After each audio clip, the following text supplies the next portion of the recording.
So, welcome everyone. Let us begin. I think we are enough people to start with.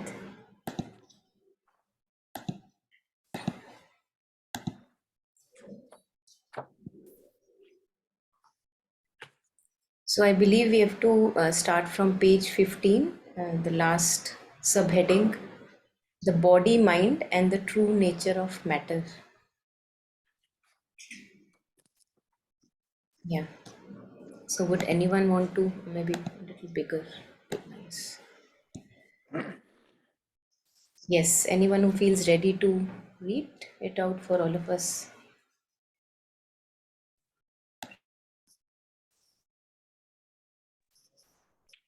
I could read. The body, mind, and the true nature of matter. Sri Aurobindo. There is two, an obscure mind of the body, of the very cells, molecules, corpuscles. Haeckel, the German materialist, spoke somewhere of the will in the atom. And recent science, dealing with the incalculable individual variation in the activity of the electrons, comes near to perceiving that this is not a figure, but the shadow thrown by a secret reality. This body-mind is a very tangible truth, owing to its obscurity and mechanical clinging to past movements and facile oblivion and rejection of the new. We find in it one of the chief obstacles to permeation by the supermind force and the transformation of the functioning of the body. On the other hand, once effectively converted, it will be one of the most precious instruments for the stabilization of the supramental light and force in material nature. Yeah, thank you, Rick. So, any reflections? I think this is very fascinating new field of science as well. So it feels a bit like the mother's experiences late in her life in the 60s and 70s when she was working on the transformation of her cells and breaking the path for the next person and more of us to do that.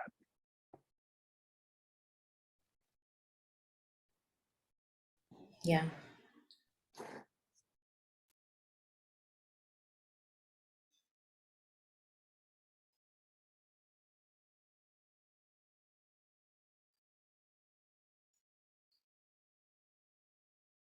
So I think this is also very interesting, this incalculable. Sorry, Johan, please go ahead.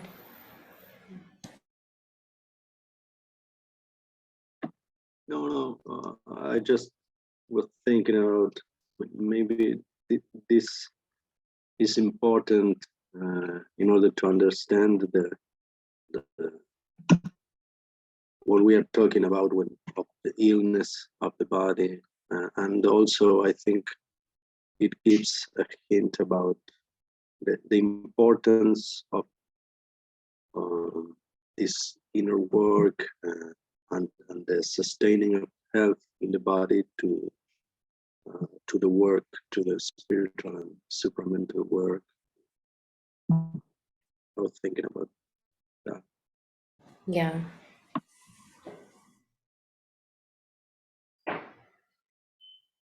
So I think in Mother's and Sri Aurobindo's writings, again and again, this comes, which might be an indicator for us that the physical transformation is the last to happen. The manifestation of the physical transformation is the last to happen. The work can go on parallelly as we work with our thoughts, feelings, making them more purified, removing all the dirtying elements, intruders, enemies, as Sri Aurobindo says. So I think as every thought and feeling turns more and more to purity, to the divine, and also In other words, looking at the divine in each being that we interact with, along with our own selves. And slowly, I think this can't be helped. This physical transformation can't be helped. It's like an inevitable progress that will happen. That, and mother shares, as Rick was sharing, mother shares even the, I think she saw this supramental body she describes, which would be very luminous and full of the divine manifestation, and very plastic. I think she describes it as very fluid. It's plastic, something like, I think in Avatar movie, they gave a very good reflection of that. I feel, that whatever is happening inside, you can see it happening in the, like, the physical frame. But this can't happen. I think what appears to me is that it would defeat its own purpose if it happens before the thoughts and feelings also turn fully purified and towards the divine. Because then it's almost like giving rise to a titanic immortal, that anti-divine, yeah, making something immortal which is totally anti-divine in nature. So that's why, maybe, I don't know, just reflecting upon it, that physical transformation is the last to happen. And I was wondering, I'm always fascinated by this, something from quantum physics, where they share that uh, the principle of uncertainty, that, it's very interesting that is it a wave, is it a particle, is it a wave, is it a particle? You're not sure, the moment you look at it, then it behaves like a particle. Otherwise, there is no, you can't define it. So that also reflect beautifully, I feel, that this secret consciousness, here he shares about this, this is not a figure, but the shadow thrown by a secret reality. And the more we read about quantum physics experiments that are being done, they also share about this quantum entanglement, where two particles which are really miles away, far away, you make some change, some trigger in this particle and the other one, because of this same consciousness, which is all pervading. So you see the change in that particle also. And I think they do it with birds many a times. They do these experiments with birds. So this is, I think this also relate with, if I shift my consciousness, how outer reality changes. So even physics is now proving this with experiments, that when we shift our inner consciousness, we actually are able to change the outer reality. So we have to, I think we have to maybe experiment with this obscure mind of the body. Otherwise, this is all theory for us. We have to experiment, invoking light and force and mother's, making each cell of the body full of mother's light, mother's word, the name. I think many experiments can be done here. Otherwise, it doesn't mean anything. I mean, just word. Yeah, any additions here, anyone?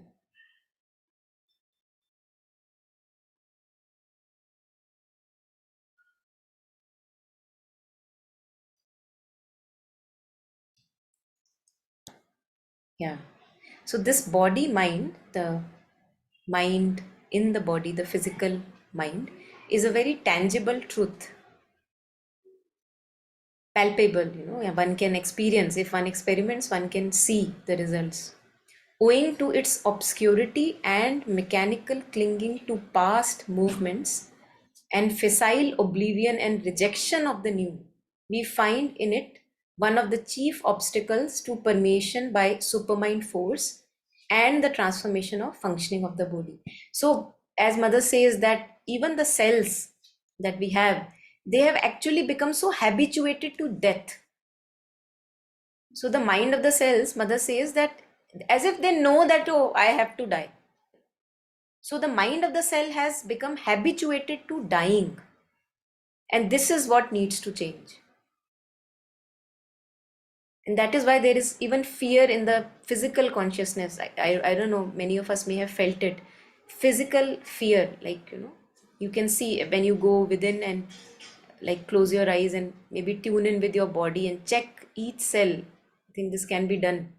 Go within, tune, and you can see the state of affairs, vibrations, that a thought may invoke a fear, and that has permeated into the cellular consciousness, and that has to change.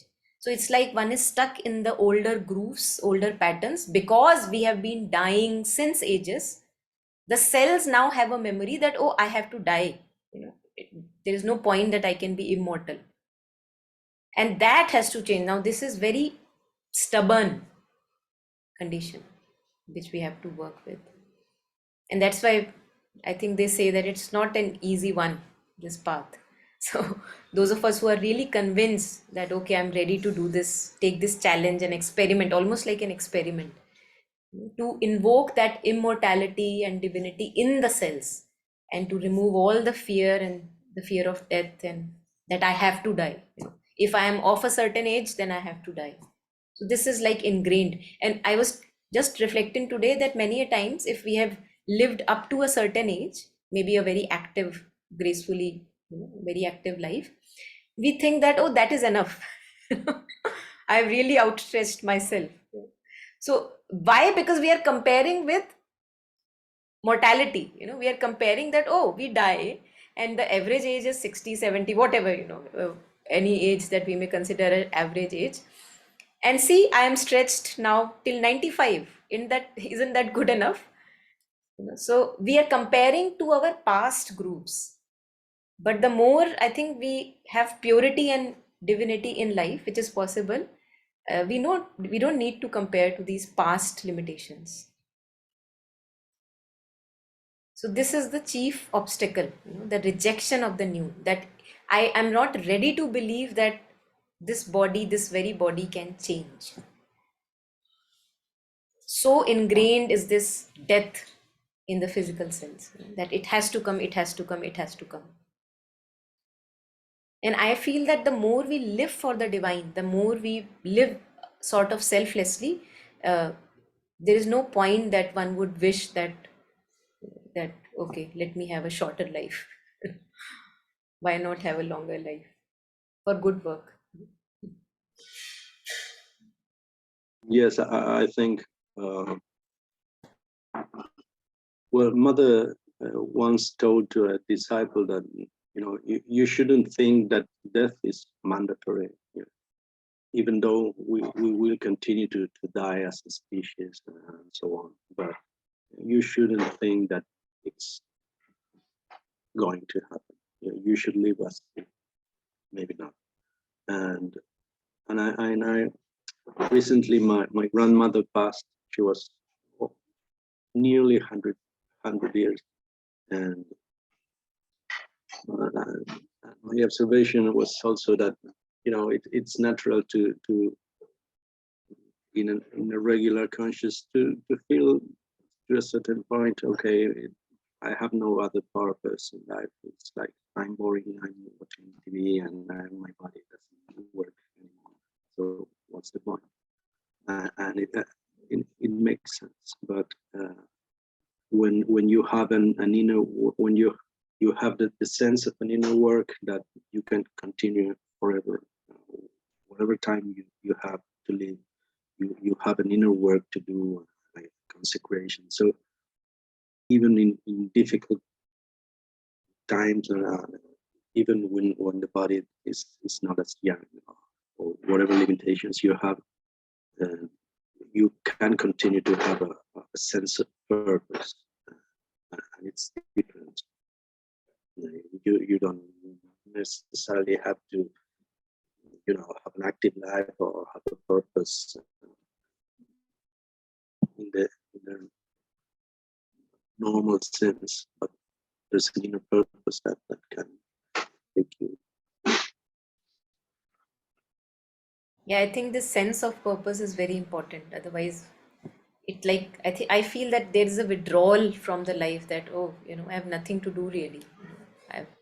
I'm not of any use.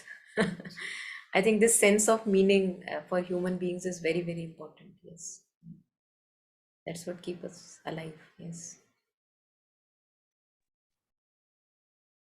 So I think it's really beautiful to actually connect, and that's what Mother has shared in many, many forms at many places, that go find your soul consciousness so that you get connected with the true calling, true purpose, and in the mission in your life, since everyone has a mission.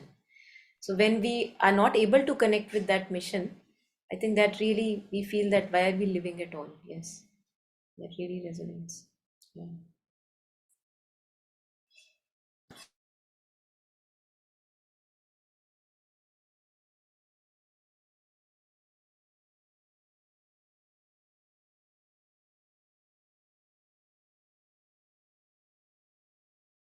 And I think this can happen at any age, because there are youngsters also who feel like, why am I living? Because there is like a wall, like a very depressive, dark wall that comes between you and your light. It's like even in young age, this can happen. Nowadays, very, very common. Rather than putting effort into digging out what is the true mission in my life, we actually many a times give in to the darkness.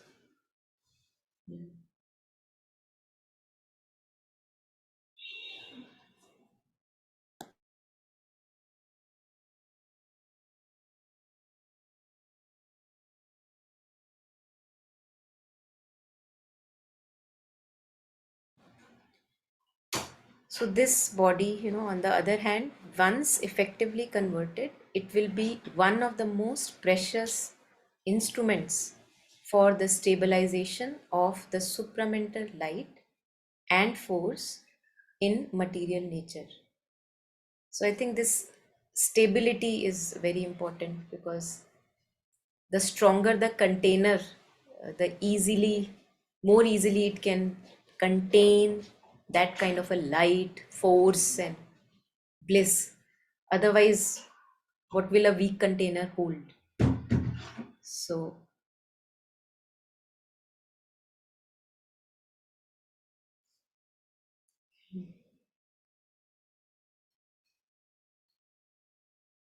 and in regular life, I think we have many, many analogies to this. For example, whenever we are making these utensils, like pans and pots and things for used to be used in the kitchen for cooking, etc. I think we see that the way they are prepared is like they are burnt in fire. They are like ripened in fire. Many, many instruments, and that is how I think our life experiences ripen us, so that more and more, facing all kinds of challenges, even physical, emotional, mental, the container becomes really solid, and it is able to hold the purity. Otherwise it can just get very wavy. I remember one anecdote, maybe it's not really related here, that there was some person in ashram who just came from outside. I read it in Nirodbaran's anecdotes. So he was sharing that this person came like a boy, and he was into some sports, I think athletics, and he really won, like did very, very well in the competitions or the sports. And then everyone was really amazed that how can he do so well. So Mother said that, I gave him this force, actually, because of which he was able to do very well. And then he actually lost his mental balance after that, doing very well, because and Mother shares that maybe he was not able to hold that much of force and power. This is what can happen.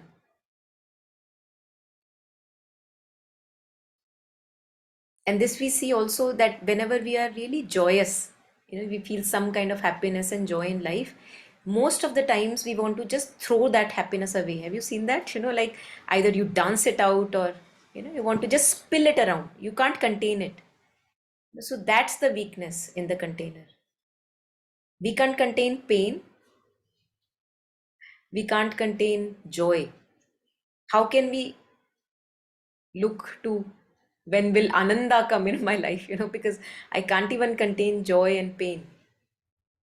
The moment pain comes, I say, oh my God, too unbearable. what do I do, what do I do, I distract myself or do, because the container is weak. And same with delight and happiness. Oh my god, I'm too happy, I'm too delighted, what do I do, what do I do?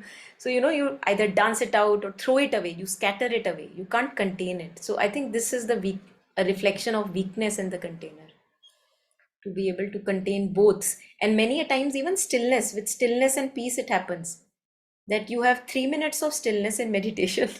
you know, and you say, oh my god, that's too much. Really, maybe next time. So one has to really again scatter the threads of consciousness and do it later, because we can't contain. Hi, Monica. Hi. Yeah, yes, Claudia. Yesterday I was like observing children. I was in a something, and it's true, like you say. Like, I mean, they have so much joy to see each other, and then they scream like so loudly, and they're like express emotions, like, and then they hit. I mean, they have some pain, and they scream again, or they cry, but they show the emotion like literally, like right away, So it's like, oh my God, they don't hold it. They don't contain anything, not at all. And I was like, wow, what is this? Well, I was like, I didn't was with children for a long time, when many children's together. So I was a little bit overwhelmed there, but I was like, oh my God, it's like so pure, so essence, like they don't have to pretend anything. They just show it, and but at the same time you say we like a human beings, we cannot hold and we cannot contain joy and or sadness or whatever, or pain. And it's true in one way, yes, because well, once sometimes when I feel so much joy, I feel all this energy and I feel like so happy, and I say I should not be so happy, like you say. I mean, this is something growing, and then uh, I mean, what I should do, and we try to take out the energy from different levels. Yeah, sometimes we just eat, or we just go and have like certain kind of activities, like sports, like you say, or like in a mental way, we might mean all kind of different kind of things. But I mean, what will be the perfect transformation of energy is what my question is always, what will be the perfect thing, to do?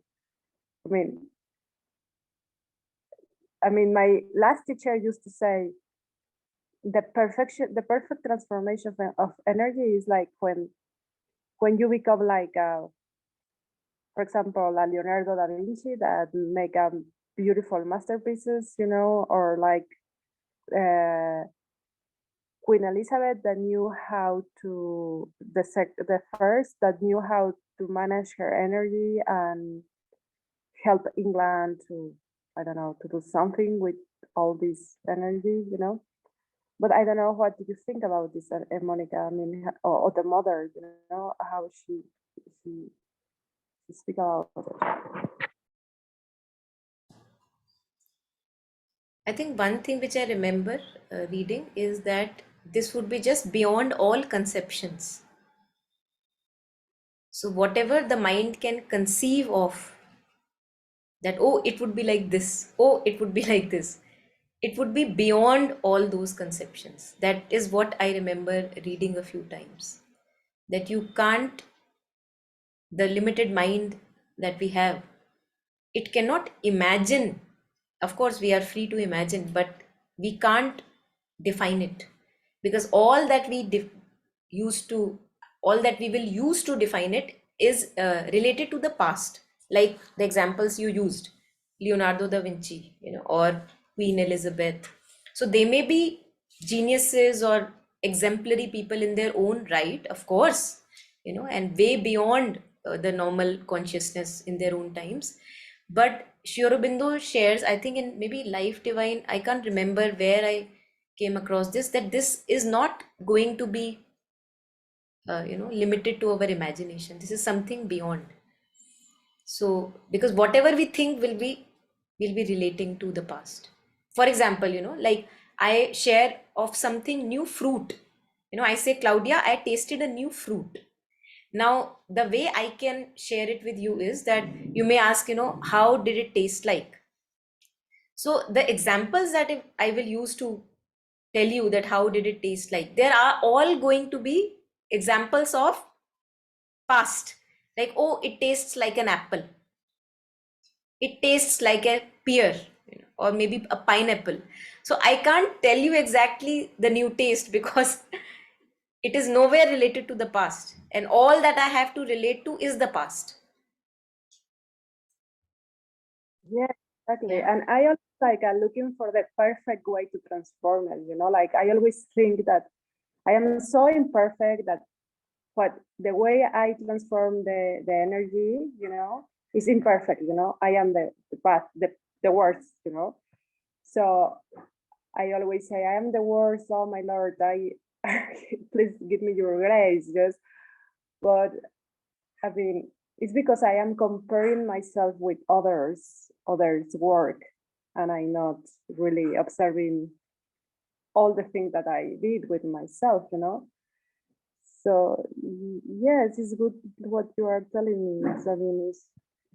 We have to measure in ourselves, yes. With our work, with our lives, yes. And I think in integral yoga, we have the simplest path. It's not that simple, of course, we all know, but Mother has given us, Sri Aurobindo and Mother have given us a very golden key, which uh, I hope we don't forget. We need reminders, that just in gathering our consciousness on the Mother, that itself is so big. It may not appear big in the beginning, but when we do experiment with this ingathering of consciousness on the Mother, we see that she actually opens us up. She does. So wherever we are becoming our own wall, wherever we are, you know, uh, taking the side of resistance or taking the side of ego consciousness, something in us tells us that, this is to be corrected. So I think this is very simple key that is provided. Yes, Claudia? Yes, thank you. I just want to say thank you, please. Yeah, anyone wants to add on anything?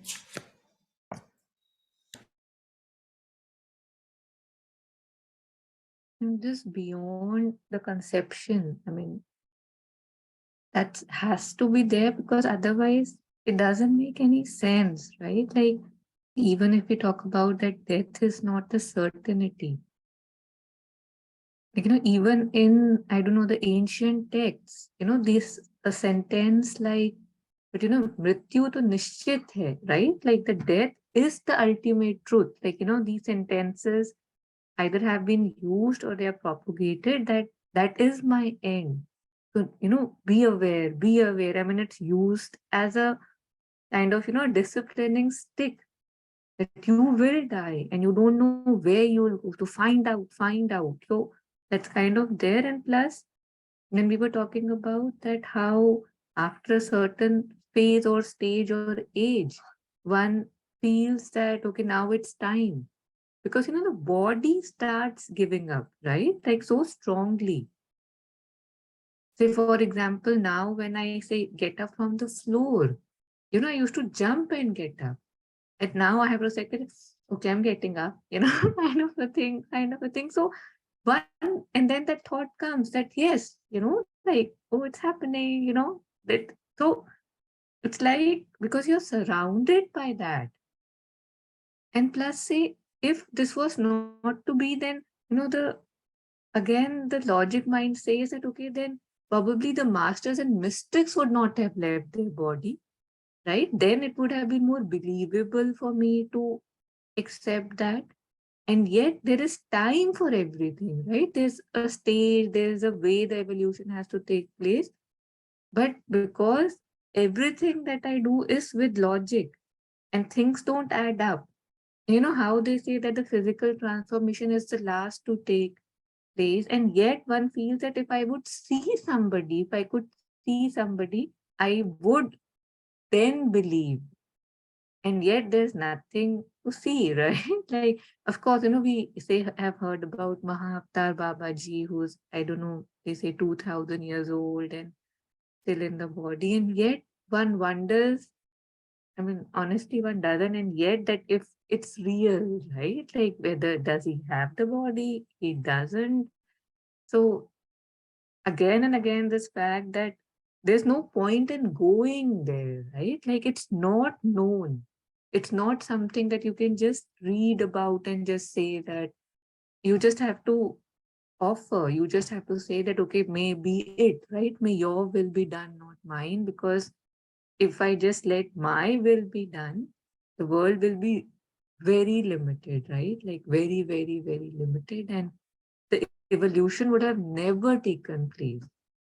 Because otherwise things would make sense, right? Like the fishers would say, why would we want to get out of water, right? Like it doesn't make sense.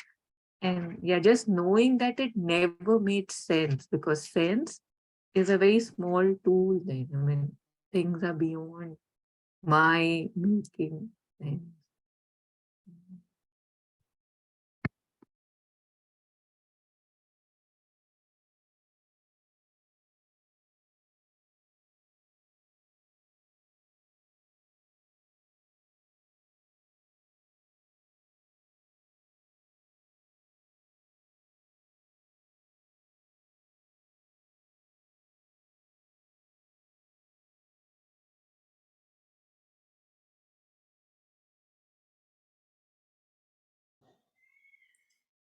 So maybe we can take up this one as well. The next passage where Mother says something. So anyone who wants to read?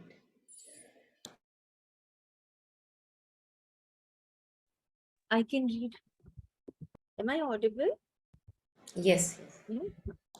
The mother. There is a consciousness in the cells. It is what we call the body consciousness, and it is wholly bound up with the body. This consciousness has much difficulty in changing because it is under the influence of the collective suggestion, which is absolutely opposed to the transformation. So one has to struggle with this collective suggestion, not only with the collective suggestion of the present, but with the collective suggestion which belongs to the earth consciousness as a whole, the terrestrial human consciousness, which goes back to the earliest formation of man. That has to be overcome before the cells can be spontaneously aware of the truth of the eternity of matter. The reptilian brain, yeah.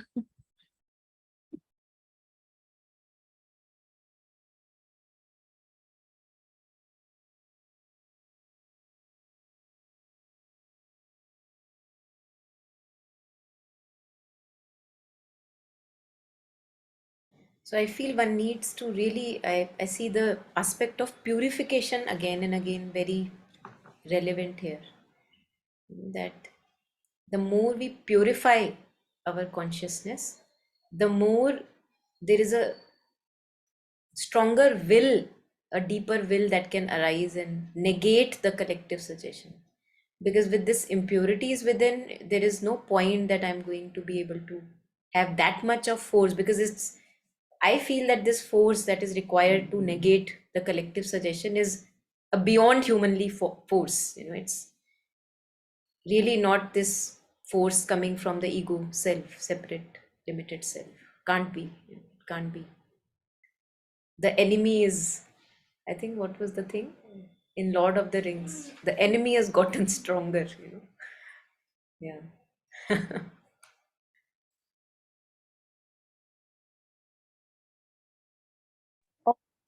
This topic is so so like, I mean, resonates so much with me. I mean, the collective. Just yesterday, exactly, I was like speaking with someone, and I didn't want to give a kiss to someone when say hello to me, And then from that begins a discussion with others because they say, you are a, I don't know, bad person. And I say, why am I a bad person if I don't want to give a kiss to someone? Because it's a collective thing. It's like something that polite, you have to do it. And you have to do it. And I was like, no, I don't have to. And then from there, we was like arguing, all the afternoon about the collective things. And so my brain didn't stop. And it's not trying to find examples. I was clinging to the topic. And actually, it's like, was like feeling very strange because I say, I don't care, and I speak with the person, I love you, but I don't have to give you a kiss all the time, And then other person was telling me certain things and I didn't like it. And he said, I don't care, I'm not polite and I don't care what do you think. And it was like, oh my God, so this is like the mirror from life, what I did to this person in another way. And I like it, no, I don't like it. But at the same time, he's free. And I wonder he will be free, So it's like, oh God, it's so much there. I have so much friction and so much to observe, in one. But I say, okay, so if I step out of the collective, then I have a lot of things to confront. I have like, I don't know, I have to be aware and to be open that the others also step out of the collective and do things that I don't like. So it's very I think about this, what the mother speaking here, but what yesterday was strong. Yeah, yeah. I think also this aspect of guilt many a time comes because everyone is suggesting something else and you want to do something else. So one feels guilty that maybe I am not doing the right thing. I am not normal. That's the first thing that arises. And also, I think today we were reflecting a few days ago on this aspect of how now in genders we have like different shades of genders. Earlier, it just what is called normal is either there is male or either there is female. So I think that is also a collective suggestion which is so embedded in our consciousness that no matter how open minded I believe that I'm still the shades of gray in between, the transgenders and people who are born males but they feel like female, people who are born females but they don't feel female. So now this is very, very common to find. And we see that how, because of this collective suggestion from the past, we are not easily able to accept with honor and dignity all the shades of gray. And mother, I had discussed this with the Alokda once, and I had shared this with the group also. I remember, on integral healing group only, that it is almost a movement towards unification with the soul completely because the soul doesn't have any gender. So the time is coming that we will have to acknowledge all the shades in between, male, female, non-male, non-female, whatever we want to say, so that we go beyond this limitation and categorization of body that we have done. Because the soul actually doesn't have any gender. So it's something, although it's a difficult change for many of us, many of us have to struggle really hard in order to make our place and niche in the society. But this is going towards something really expansive and wide. Yeah. Not to judge people based on what gender you are. That would be a big leap, I believe. Yeah. So that's also, I think, one of the collective suggestions that, along with death being a collective suggestion that you have to die, Or if you have, for example, many a times even regarding diseases we have collective suggestions. So if you have this and that disease, you will have to die earlier than others. Very, very common, this suggestion. So also to bypass that mother will decide who will die then. Why should I believe in these suggestions? But for that, I see that one thing which we can't let go of is this continuing work of purification in ourselves. Purification of thoughts, mental prejudices, all the things turning totally to the mother, totally to the mother, or to something higher, divine. Monica, would this collective also include ancestral energies that and tendencies that are passed on, and trying to there's also seeking resolution for being liberated, and that will also come in this collective, like it was saying, terrestrial collective terrestrial consciousness. So would that also come under this? I think not completely, because this would be very different for each. I think mother uses the word atavisms for this, that there are distorted patterns running in families. Like, I find reflections of my grandfather in me, my mother in me, my father, and distorted patterns. So the mother calls this atavisms.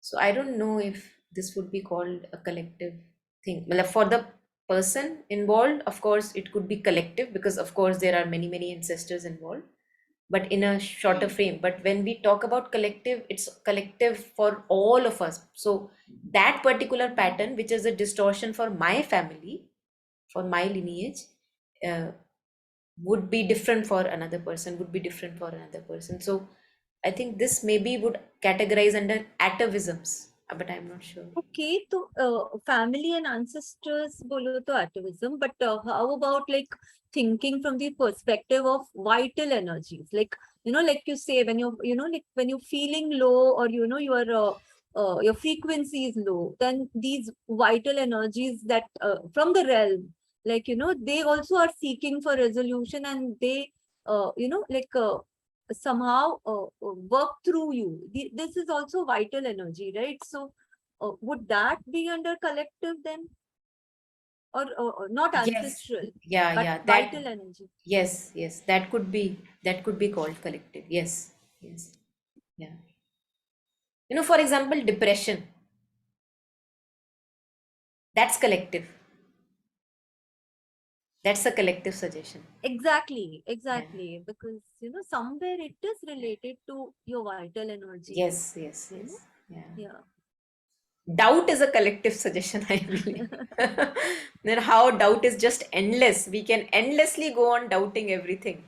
There is no absolutely. end to it. So that may be also collective. I don't know. Just reflecting. Somehow for me, I don't know, I feel this collective consciousness is a lot of energy that just matches your frequency and enters you and leaves you. So I also take this collective consciousness as like me as a being, morning to night, there's so much happens, like like, so I feel more of like a being an agency where these collective energies or consciousness just works through me as per my strength, the strength of my being, So Yes, yes, yes. And I think Tignathan, maybe, I think he was sharing in one of the talks that how you can actually get rid of this collectivity by becoming more and more conscious of yourself, each movement of your being.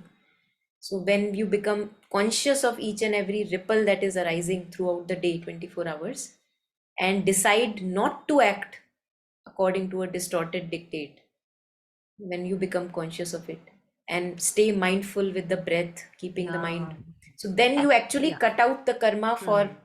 your, as if you have a whole chain you have just now cut off. Now it will Hmm. not be passed on to your, coming. Hmm. Yeah. Vigilance, again it comes back Vigilance, to yes, vigilance. yes, Yeah. yes. Yeah.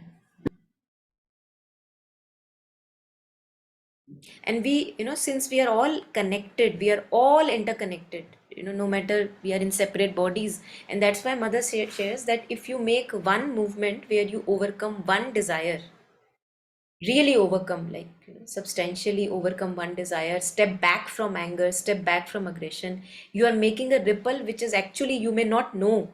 Mother says you may not know, but it is affecting many, many of us, because you are changing this collectivity. So each step matters. Whether people get to know about it or not, that doesn't matter. Whether it is advertised on social media or not, gets into the news or not, doesn't matter. But one change, if a true, sincere change, whenever it is happening, in wherever seclusion, nobody knows about it, even that has an effect collectively. So that is the power of each one's inner work.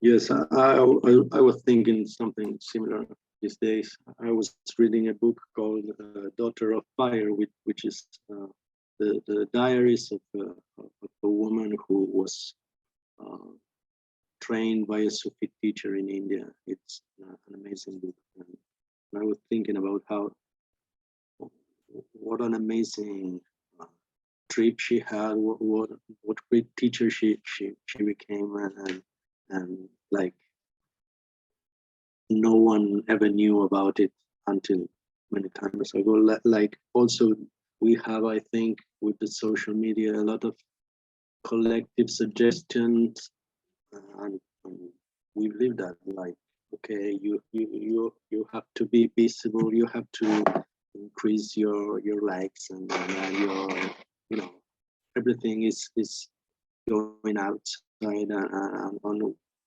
like, maybe it's difficult sometimes to realize and believe that it doesn't matter. Like, really, the important thing we can do in our life, it doesn't have to do with what publicly, you may be, or whatever. It's not something measurable, and then the zeitgeist of our time, how it's like, has a lot to do with being public, with being visible, and I think that is one of other suggestion that I, and maybe we have to overcome. It doesn't matter. And also, it's very distracting, this worrying or being concerned about this public image, whether the public knows or not. I think it's very, very distracting, really. And mother says that the only thing that matters, the only thing that matters is your relationship with the divine. That's it. That's enough.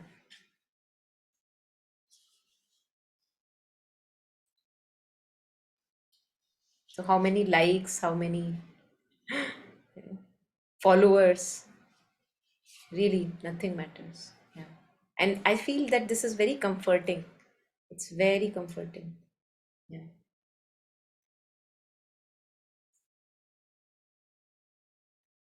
And very, I think, full of contentment also. Somehow you feel very content when you have a sincere inward relation with the mother, or any higher form or divine, the universal intelligence. When you have that intimacy with that something higher, I think that brings a lot of fulfillment in life, irrespective of outer situations. It does.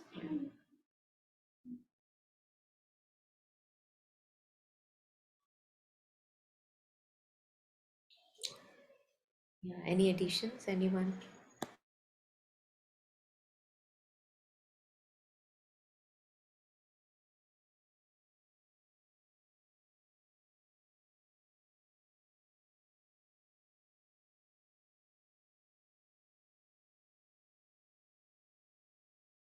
So I think this is what I think Taru had already pointed to, this, especially the collective suggestion of death, and amongst other many collective suggestions.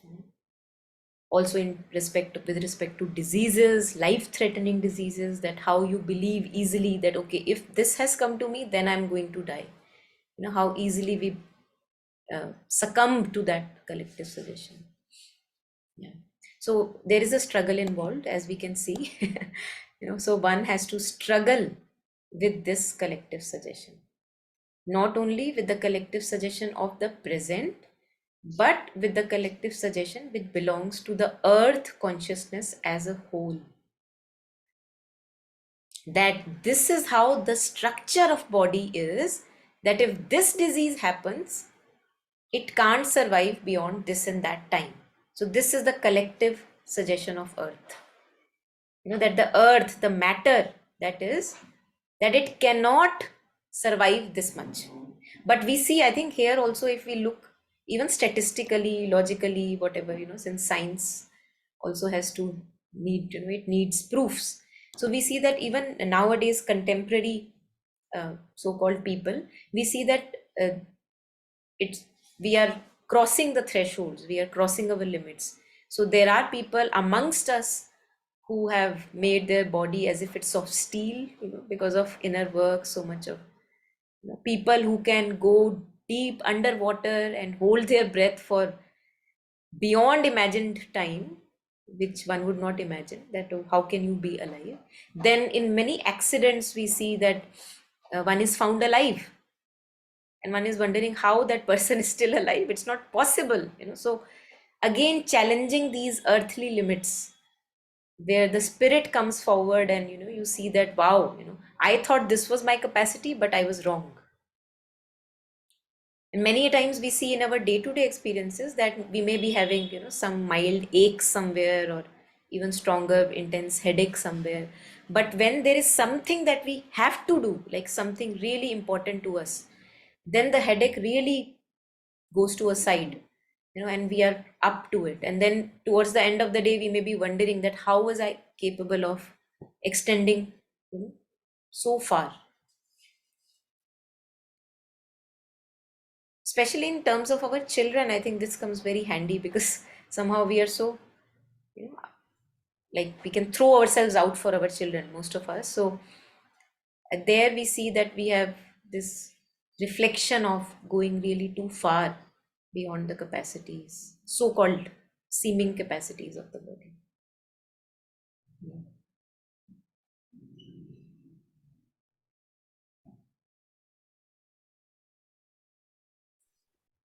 I think in addition to say the disease example, right, that you just shared, in general, if we look at nature, right, because around us, nature is one of the most strongest forces, right? Like we basically say that we are guided by nature, right? We are part of nature, like that's how it's sort of time said. And change is such a strong part of it, right? Like how, the seasonal change, for example, how a tree has to keep giving of its leaves, and how the new comes, it's like when you say talk about this, when we talk about this, it's like we are basically challenging the roots of the way, say, the earth is formed, right? Because somehow transformation, like say even, Thich Nhat Hanh, when he says that a cloud never dies, there's always transformation of energy, right? Like he doesn't say a cloud remains a cloud. So this again, this collective consciousness about anything, like how Claudia was discussing about tip, right? Like something as small to something so big. It's really strong. Like it's as if that, are you crazy that you're going to question that? Like, it's so dense that all this, even suggestions have to be very subtle, right? How we spoke that how nobody needs to know. Like, and yet that light can be inside that, because, say mother said, so it has to be true.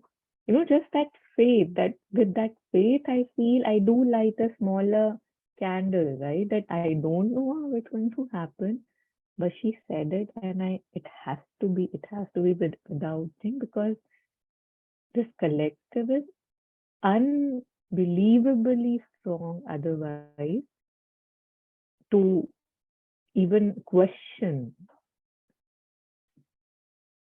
Yeah.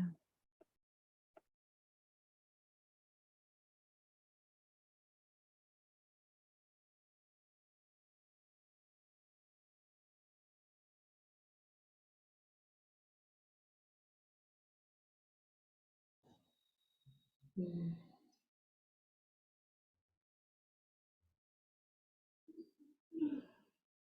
I think along with just reflecting upon, how these collective conditioning, just maybe just expanding on it, that whatever we hear in news, in movies, again, that embeds in our mind, that if there is a relationship, it has to be like this because we saw this in 100 movies. So we are basing our relationships on those images, and we are actually killing a relationship because it is not like that. When will it become like that? So I think that's also something, again, very collective, like imprinted in our heads. And we don't even question that, why do I need to believe in that? Or where is it coming from? Why do I have such and such image of a relationship? We don't question. And I think Mother, in one of the sharings I remember, she shares that it begins with this, that you must question yourself. Why do I think like that? Why do I feel like that? So then you begin to inquire and really gain a true individuality, when you are now doing a neti, a negation of the collectivity. That okay, everyone may be doing, but why do I think like that? So then, out of the mass of suggestions, a kind of an individuality, kind of begins to emerge. When you do this neti and begins to question, and but I don't want to, as you were sharing that, Mother has said, so I want to believe in that. So something more solid, uh, like powerful, emanates from that collectivity, like a jolly jelly, like mass, jolly jelly mass. Yeah. Mm,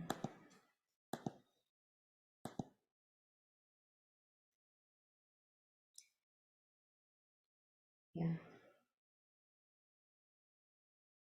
So I think Mother has said it. I think that has to be overcome. These collective suggestions in our head, I think they have to be worked upon. That has to be overcome before the cells can be spontaneously aware of it. So here, very clearly, and the eternity of matter. So this inner mental work, the work on our psyche, this needs to happen continuously before we can even think of having a transformed body.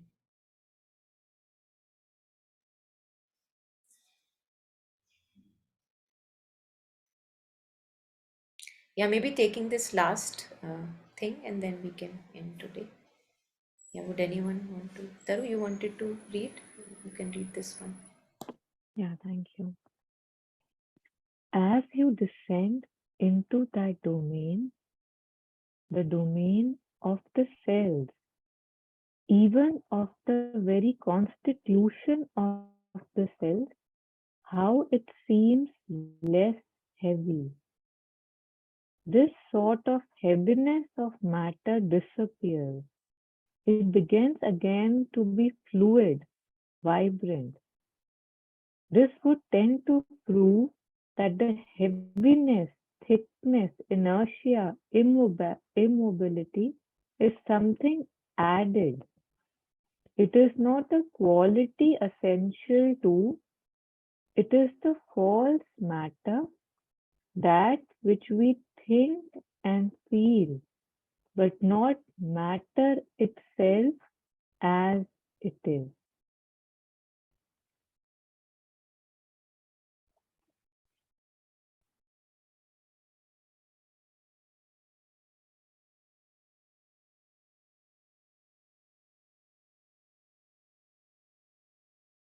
I'm reminded of this story, I think maybe from the Upanishads, where it is shared that there was a person, I think, looking at a snake and he was very fearful. I'm just paraphrasing, I can't remember the exact thing. So um, he was looking at a snake, and from far off, it actually looked like a snake, and he was very fearful of going near it. Since it's a snake, could be deadly, could be poisonous, how do I do? So he's preparing all kinds of instruments, what kind of tools I can, prepare to hit that snake. So maybe find a twig here, like a stick here or there, maybe a stone with which you can hit. So all the preparations are being done in order to fight that snake. But then suddenly it comes to him to go closer and to maybe see what the snake is really like. And when he goes really close, it is not a snake, but it's a rope. So all his preparations were maybe not really required. And this is the, I think, miracle, or almost a magic, that whenever we go close to anything, it is not what it appears to be. So that's what I can, something just like came, that it's this inertia that we feel, oh, I'm, so full of inertia. Oh, there is so much heaviness in the body. Oh, I'm so dull. I sleep when I meditate. All these things that we carry in our head. This is something added because we have not gotten close enough to our being. And the more closer we go, it is not what it appears to be. And that's why we can fight the darkness, because darkness is hiding the truth within, hiding the light within. But that can be only known when we go close to the darkness, close to the inertia. So in Savitri also, I feel this can be related, because when Savitri is confronting the Lord of Death, now nobody has ever confronted the Lord of Death. Everyone is fearful, dark, dogmatic. No one even can dare question Lord of Death. But here is Savitri standing in front of Lord of Death, and she is sharing, no way that I'm going to be deluded by your statements. So show me your true face. Show me who you truly are, and it inverts. So this, I think, this courage to go close, close, close to anything that we become fearful of, because we have that light within, which can go very, very close, and that light cannot be extinguished, no matter how close it goes to the darkness.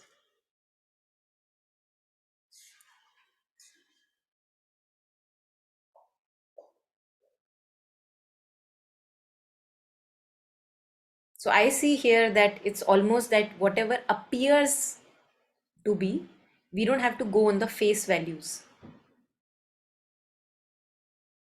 Many a times I think this happens in day-to-day instances, are like we think people will behave certain way.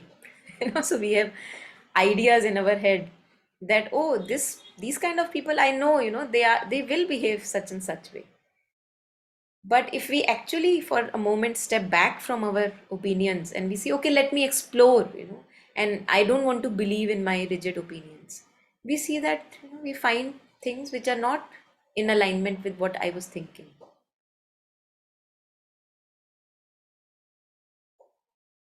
But that would not work when at the back of the mind I am thinking, no, no, no, I know that they will behave this way, but let me see. So that won't work, because then there is no stepping back really. We are still sticking to our opinion. It has to be a sincere stepping back, sincere open mind, that okay, let me step back, because I know that whatever I think is just my own hallucinations, not truth. Not only that I deeply believe that if you give yourself the chance to think that way, to open to the possibility that someone has another thing to show, you are facilitating him or her the possibility to behave in a different way. Like if you believe in the potential of another person, I don't know, energetically, it's you are helping the other one to overcome his limited frame, let's say. Totally, totally resonate. Yes, yes. I think this is why a kind of a stagnancy also comes many a time in relationships, when we are having a very rigid, solid image about that person who is just living with us. I know how he or she is going to behave.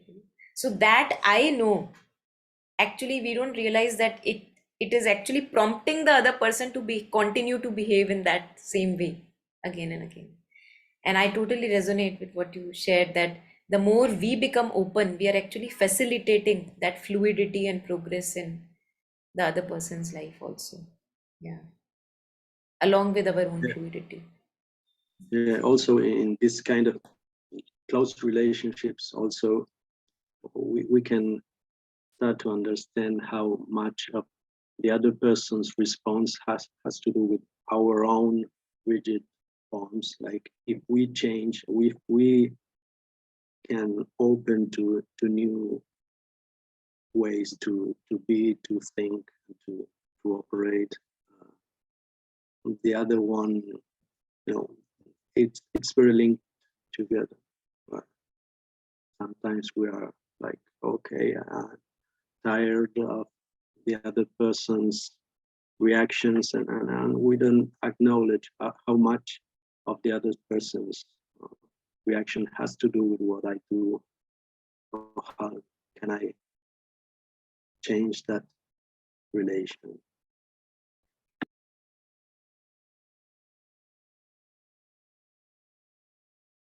Absolutely. But just adding on parallelly, many a times listening about this or hearing such kind of things, we begin to think that, but I am working on myself and still he is not changing. This is a very common, something that comes. So somewhere in my head, I still believe that I am the right one, and he has to get fixed. That's never going to happen. Yeah. So it has to be a complete, sincere opening to the other person, what you were sharing. Like, really, no expectations, no manipulations to fix the other person, but a true, sincere opening to the other person's possibilities. Yes. It's very hard. For the ego, it's very hard. But that's the challenge. Yes. Won't this also be true for our own self? Like, say, I have such a rigid image about, say, what's okay for me, what's not okay, right? This is how I roll. This is how, I have to have this. If I don't say have morning tea, that's like just not acceptable, for example. So because I myself also do not give myself a chance to even show how much endurance I have, how much flexibility I have, how much tolerance. And that's why when the circumstances change, right? Like when there's some change, you are exposed to that side of you that I can be more, I can be more. I mean, I might again go back to the old later on when I have everything. And yet, when I have challenges, when the limitations are given to me, it's as if that, I mean, there's absolutely no rule, right? And yet my mind keeps limiting, right? And even this, how the heaviness component, how it was said, the heaviness of the body, like, I don't know how many years back, maybe 9 years back, I had done that Vipassana course, which was 10 days of silence. So I think it had around 16 hours of meditation or something. And in that, they just told us just sit and observe the body. You just sit and just, so initially it was like, okay, the body is there and then there's, the wave or the particles around it. And slowly you could just feel that, the body is not there. The waves and particles which seem to be around it are the body, right? It's like, it's the solid mass is not even there. It's just all moving. It's all particulate. There's no heaviness. I mean, just to have experienced it even in brief moments during that sitting, this thing, the way it's said, again, it's a very good visual, right? That it appears. And we are such suckers for appearances, right? That I can see, I can feel, I can touch. And yet it's just my belief, right? I can change everything by just believing that no, everything is possible. And that's why I think in a lot of movies, right? Like when the person he has that aspiration, the hope and everything, it seems to change a lot. Yeah. Yeah. Just connecting with what we were discussing with Juan and what you just shared, that if I am not challenging my own limits, and if I am not challenging my own images about my own self every moment, it is impossible that I can actually facilitate that for the other person. I won't be able to. So if I am to any extent, relative extent, I am able to open myself to the other person's possibilities also, it is because I see that, oh, I can do it with myself as well. So yeah, that goes in parallel.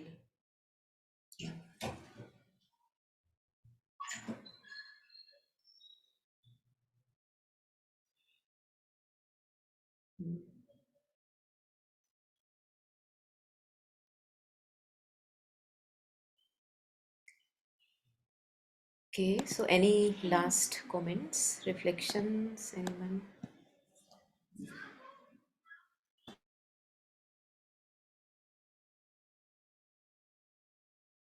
Swapna, anything from you? If you want to share anything?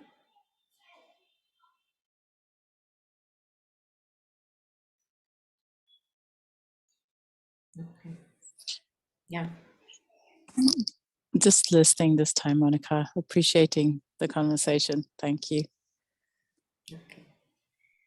So I think we'll just maybe stop here. Then page number 17, the first bit. Yeah, and the maybe good take home message that not to buy into the appearances and to go deeper and closer and see beyond the appearances. Yeah.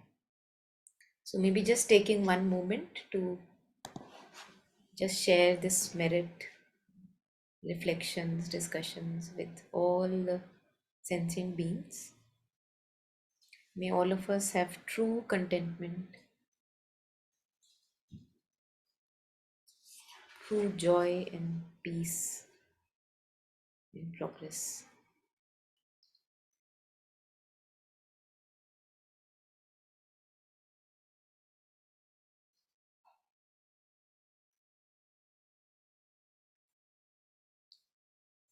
Thank you. Thanks everyone for being here and sharing and discussing. Thank you. Thank you, Thank you. Monica. Thank you Thank you. so much. Thank you, everyone. Thank you, Monica. Thank you. Bye-bye.